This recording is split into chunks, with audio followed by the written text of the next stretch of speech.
Hello, this is Rose Diamond from Tribe in Transition, and this is the fourth in a series of short videos exploring the stages of consciousness shift that can happen after a major disruption, whether that's a personal or a global disruption, such as the coronavirus pandemic.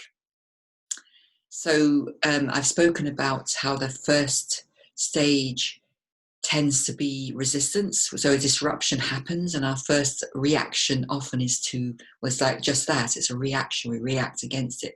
We resist it. And then at some point, it can be sooner or later, we let go of our resistance, and we move into a place of surrender, letting go, relaxation. And the next stage after that is the consciousness shift, or the expansion of consciousness. But before I talk about that, I just want to say why I think this is really important. You know, I'm sure you're going through, or have already been through over the last 6 months, consciousness shift yourself in relation to these challenging global events and local events. You know, maybe you've even lost family members or friends from the disease, or you may be impacted financially. You may have been impacted in terms of, you know, understanding more deeply what we're up against in our global situation right now. So all of us, especially those of us who are on a conscious path, who are on a spiritual path, will have been impacted and will have been making conscious choices in relation to the impact of this situation. And that's why this is important, I think, to be able to name it, to be able to put language to what's going on inside us, because the more we can name it, the more we can find a language for it, the more we can explore together and talk about it, and come to some kind of shared understanding of what's going on, even though we'd all be experiencing something quite different and unique. There will also be a collective process that's happening. So the more we understand that, the more we talk about it, then the more easily we can start to move through, because this is just one of many disruptions which have happened and which are likely to happen in the future. I think we're going to be faced with many disruptions, and so the more easily we can understand what's happening, not be thrown by it, make conscious choices in relation to it, the more easily then we can move through. And as we move through the stages of consciousness shift, we start to become stabilized in a more expansive state of consciousness. And that's what we need personally, because in a more expansive state of consciousness, we have more choice, we have more freedom, we have more love, we have more energy, we have more creativity.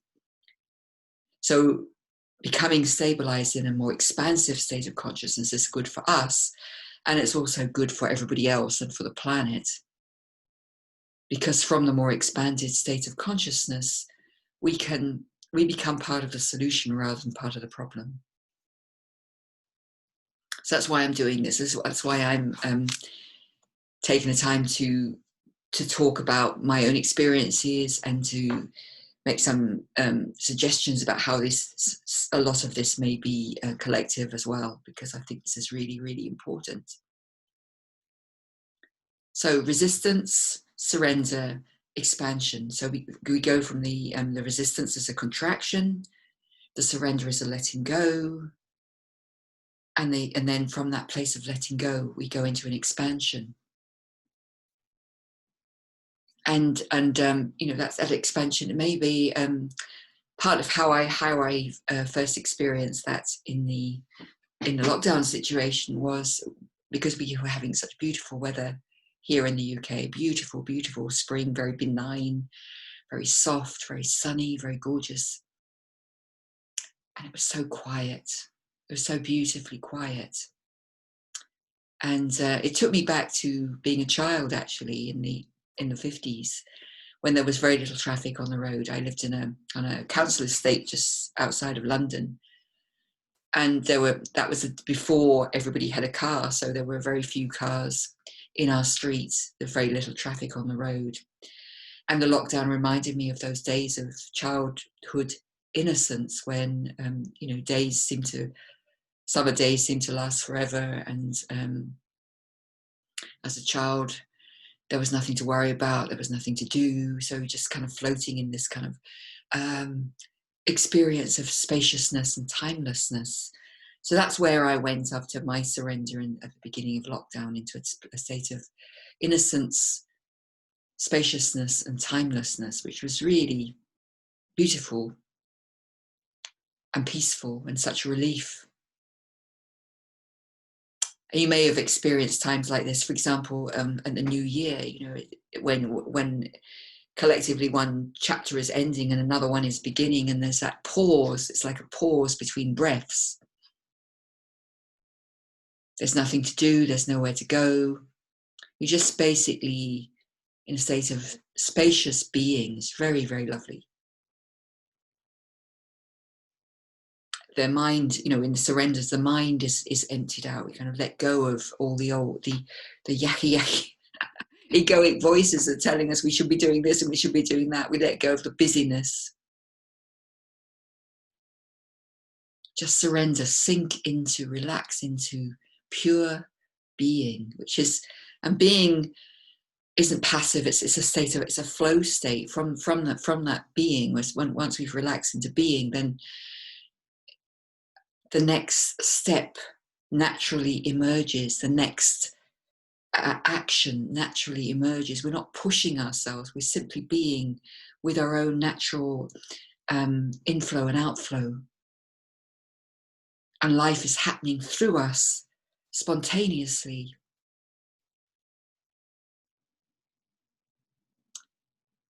And so that was where I went to in the early stages of lockdown. And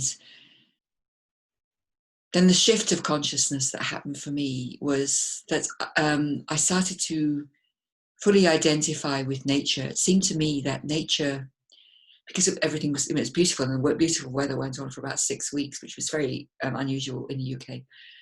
And it was spring, and nature seemed to be celebrating. Everything was alive and celebrating, and colourful and beautiful.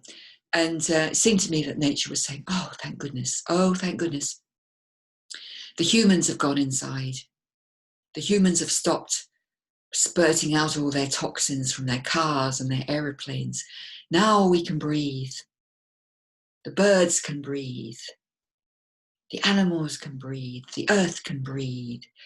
Now we can breathe because the humans have stopped being so busy.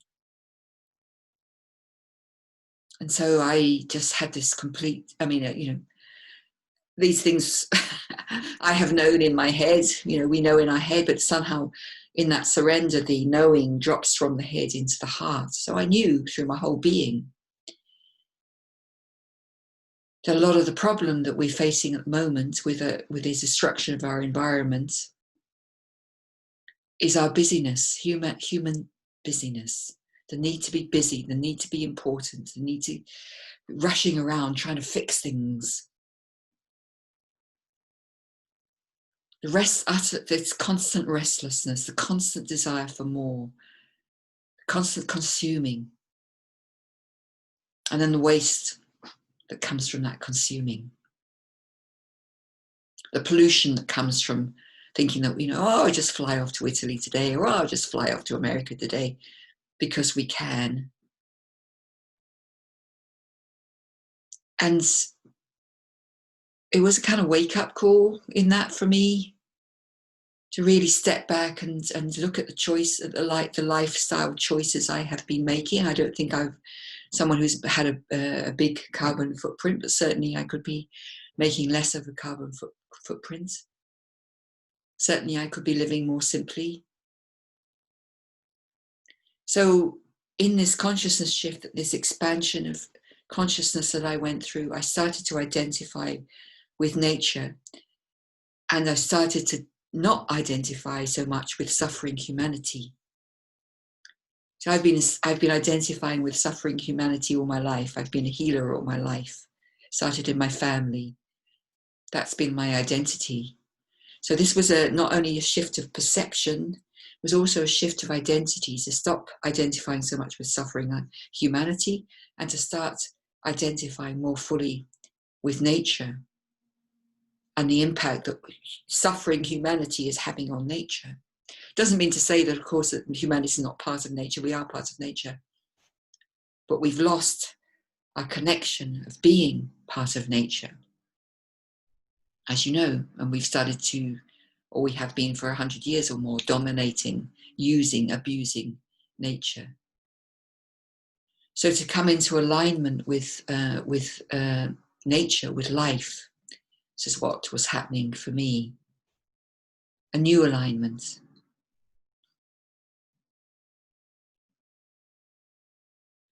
So there was that sense of being fully here on the earth, fully here in the body. Arrived, finally I arrived. And at the same time, this expansion of consciousness enabled me to, it was almost like see from a, you know, as if I was flying in the sky, as if I was looking down onto the world. And I saw in a new way how everything is connected, how everything is interconnected, how each of us has our own role to play. So in the coronavirus, there were those courageous NHS workers who were really working at that life-death edge. There were people losing their lives. There were people who had family members and friends who they couldn't even see in hospital as they were dying.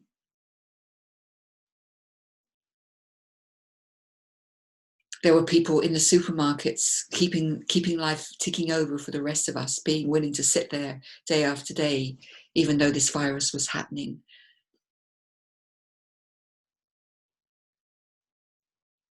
I just saw how everybody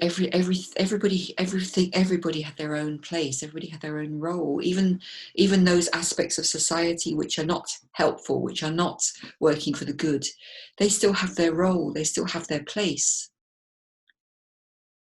And again, I've had this knowing up here, but I saw it with my heart's eyes. And from that place of everything being interconnected and everybody having their place and everybody having their gifts to bring, I saw that it was all perfect. And that in a way, there is nothing to be done. There is nothing to do. There's nothing to fix. Because life is doing its own thing. Life will always regenerate.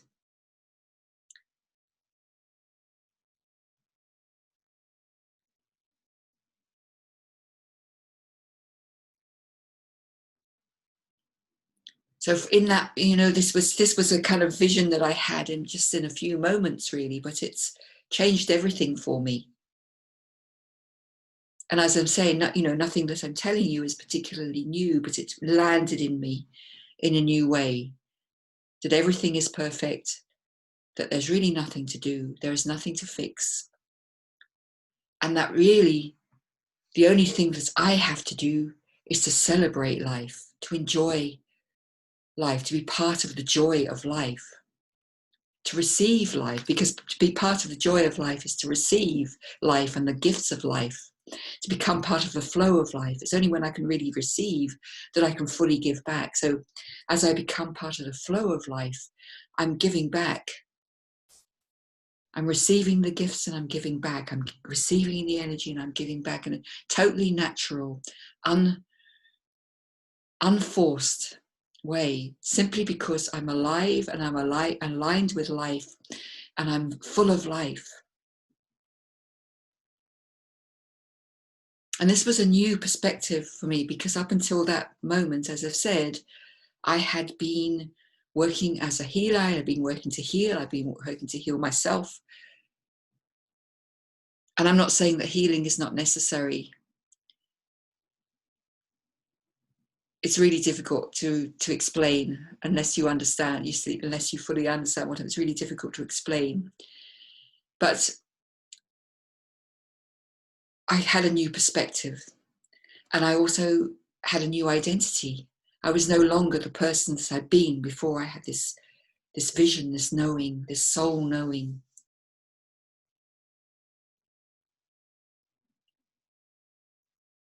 And that doesn't mean to say that I still don't have things to do, gifts to give, or that there aren't things. Certainly there are a lot of things, solutions that we need to come up with.